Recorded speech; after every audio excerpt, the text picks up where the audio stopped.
27 जनवरी 2026 मध्य प्रदेश के मुख्यमंत्री डॉक्टर मोहन यादव की अध्यक्षता में मंगलवार शाम 4 बजे मंत्रालय में मंत्रिपरिषद की बैठक वंदे मातरम गान के साथ प्रारंभ हुई। मंत्रिपरिषद में लिए गए निर्णयों की जानकारी सूक्ष्म लघु एवं मध्यम उद्यम मंत्री चेतन कुमार काश्यप ने पत्रकारों को देते हुए कहा कि मंत्रिपरिषद ने अन्य पिछड़ा वर्ग के युवाओं के लिए विदेश में रोजगार नियोजन योजना 2025 को मंजूरी दी है। इस संशोधित योजना के अंतर्गत आगामी 3 वर्षों में 45 करोड़ रुपए व्यय कर प्रतिवर्ष 600 ओबीसी युवाओं को विदेश में रोजगार के अवसर उपलब्ध कराए जाएंगे। प्रदेश के नर्मदापुरम जिले में 2 सिंचाई परियोजनाओं के लिए कुल 215 करोड़ 47 लाख रुपए की प्रशासकीय स्वीकृति दी गई है। तवा परियोजना की वागरा शाखा नहर से 33 गांव में 4200 हेक्टेयर और पिपरिया ब्रांच कैनाल से 30 गांव में 6000 हेक्टेयर क्षेत्र को सिंचाई सुविधा मिलेगी। वहीं योजना के तहत चैनलिंग, फेंसिंग, जल स्रोत विकास, अग्नि सुरक्षा, वन्य प्राणी उपचार एवं स्थानीय लोगों के कौशल उन्नयन जैसे कार्य किए जाएंगे। इसमें जनजातीय छात्रों की शिक्षा एवं स्वास्थ्य, किसानों को फसल उपार्जन सहायता और प्रशासनिक भवनों के निर्माण जैसे महत्वपूर्ण कार्य शामिल हैं। वहीं पंचमढ़ी नगर के नजूल क्षेत्रों को अभ्यारण्य से बाहर कर राजस्व नजूल घोषित करने की स्वीकृति देकर विकास और प्रशासनिक संतुलन की दिशा में भी अहम निर्णय लिया गया।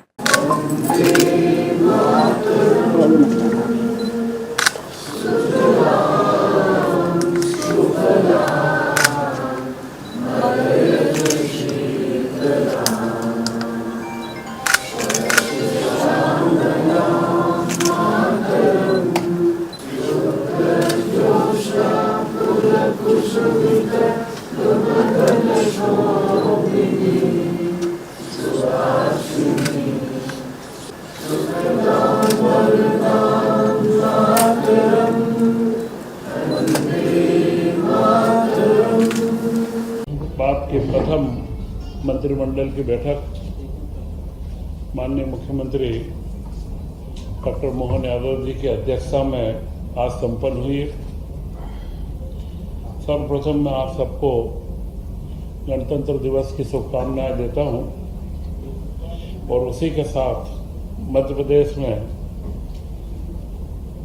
जो हमारी सरकार है वह बहुत तेज गति से आगे बढ़ रही है और मुख्यमंत्री जी ने वर्ल्ड इकोनॉमिक फोरम की यात्रा में जो वो होकर के आए हैं उससे मंत्रिमंडल के साथियों को अवगत कराया है। कोई महत्वपूर्ण जो चीजें थी,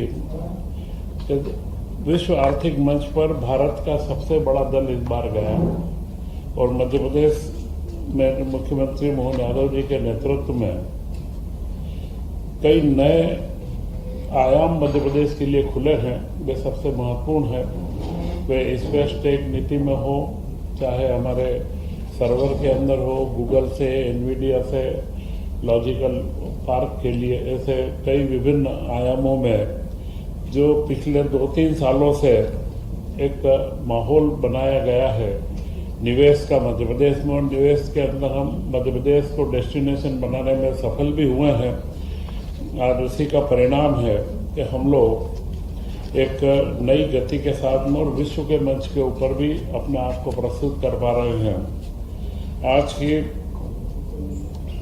इस बैठक के पूर्व ही एक बड़ा महत्वपूर्ण कार्यक्रम जो मुख्यमंत्री जी ने 2 दिन पहले करा, संध्या छाया, यह सेवा भारती के माध्यम से लगभग इसमें 34 कमरे हैं और 56 वृद्धजनों की रहने की व्यवस्था है। यह ओल्ड एज पे होम की योजना मध्य प्रदेश में सर्वप्रथम प्रारंभ की गई है। यह एक सामाजिक सरोकार वाली बड़ी महत्वपूर्ण योजना है और इसकी महती आवश्यकता लंबे समय से थी। इसका शुभारंभ मध्य प्रदेश में मुख्यमंत्री के द्वारा किया गया। इसी के साथ कई सांस्कृतिक गतिविधियां, महाकाल महोत्सव आयोजित हुआ और आज भी खेलो एमपी का यूथ गेम्स का उद्घाटन टीटी नगर स्टेडियम में संपन्न होने जा रहा है, जिसमें मुख्यमंत्री की अध्यक्षता में वह शुभारंभ होगा। इसका उद्घाटन भी वर्ल्ड क्लास लेवल के ऊपर, जो अंतर्राष्ट्रीय ओलंपिक या एशियाड गेम्स के ओपनिंग होते हैं उसी की तर्ज के ऊपर इसका उद्घाटन का एक समारोह आयोजित है। इन सारी चर्चाओं के बीच प्रदेश के विकास के लिए कई योजनाओं को स्वरूप देने की चर्चा मंत्रिमंडल में हुई है। उसमें एक पिछले वर्ष मई में पचमढ़ी के अंदर जो पूरा पचमढ़ी नगर है उसका पूरा जो क्षेत्र है इसके बारे में एक निर्णय हुआ था, परंतु उसमें बाद में सुप्रीम कोर्ट के अंदर कोई समस्या आई है तो कुछ नदियां, नाले व सड़कें उसके अंदर छूट गई थी, उनको निकाल करके वापस से मिला के और साडा क्षेत्र जो विकसित किया गया है उसके अंदर एक परिवर्तन किया गया है। तो कुछ खसरे खाते बदल करके पुनः उसका अनुमोदन मंत्रिमंडल ने किया है, जिससे सुप्रीम कोर्ट के माध्यम से यह पचमढ़ी के विकास का क्रम नए सिरे से जो हम चाह रहे हैं कि पचमढ़ी एक अपने आप में पर्यटन का मध्य प्रदेश का श्रेष्ठ केंद्र बने, उसमें हम आगे बढ़े हैं। टाइगर रिजर्व आप सब जानते हैं, पूरे हमारी टाइगर की जनसंख्या मध्य प्रदेश में बड़ी तेज गति से बढ़ रही है और उसको देखते हुए हमारे यहाँ के 9 टाइगर रिजर्व हैं, उन रिजर्व में बफर जोन के अंदर भी कई घटनाएं सामने आ रही है। तो बफर जोन में जो टाइगरों की जनसंख्या बढ़ने के कारण से बफर जोन को भी सुरक्षित बनाना, इसके लिए एक 390 करोड़ की योजना मंत्रिपरिषद के द्वारा भी स्वीकृत की गई है। इसी के साथ मंत्रिपरिषद के द्वारा जल संसाधन विभाग की 2 परियोजनाएं स्वीकृत की गई है। तवा परियोजना के दाईं तट की ओर से एक बागरा शाखा है, वहां से लिफ्ट इरिगेशन के माध्यम से सोहागपुर व बाबई 2 तहसील को लिफ्ट करके पानी दिया जाएगा और उसी के साथ दाईं तट के पिपरिया शाखा से सोहागपुर तहसील को पानी दिया जाएगा, जिसमें एक योजना से 4200 हेक्टेयर और दूसरी योजना से 6000 हेक्टेयर, इस तरह कुल 10,200 हेक्टेयर सिंचाई वहां पर की जाएगी। और अभी वर्तमान में पूरे नरसिंहपुर जिले के अंदर यह सबसे ज़्यादा सिंचाई का रकबा अभी 78% के करीब वहां पर सिंचाई का रकबा है, जो बढ़कर के इसके माध्यम से अगर हम देखेंगे तो 78 से 80-81 के आसपास पहुंचेगा।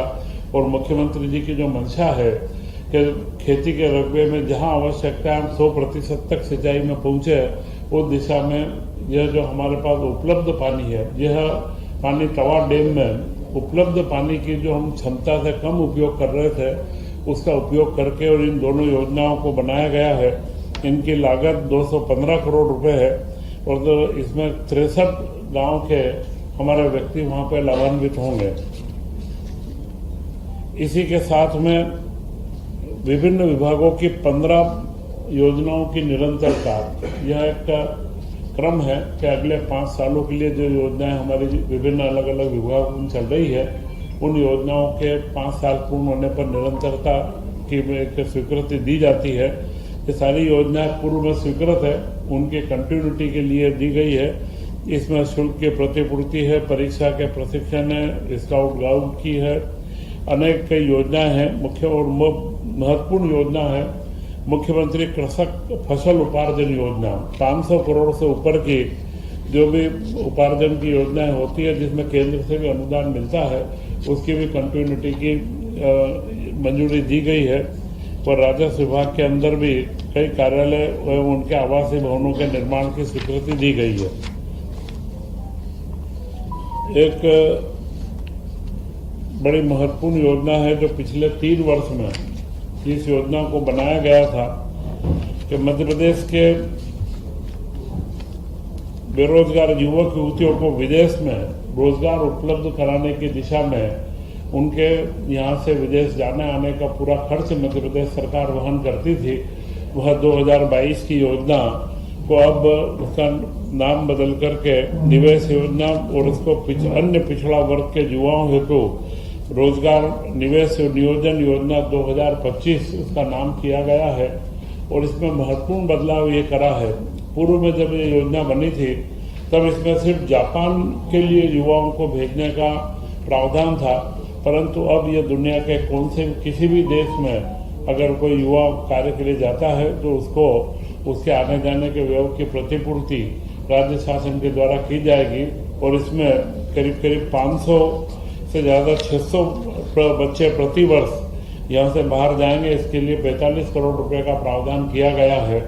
तो ये कल्याणकारी कार्य, सिंचाई के कार्य और 2026 को जो कृषक कल्याण वर्ष के रूप में मना रहे हैं, उसके लिए सिंचाई योजनाओं के कार्य, इन सबको मिलाकर के और आज की मंत्रिपरिषद की बैठक में एक गणतंत्र दिवस की शुभारंभ के बाद एक नई शुरुआत के रूप में आज की बैठक संपन्न हुई है।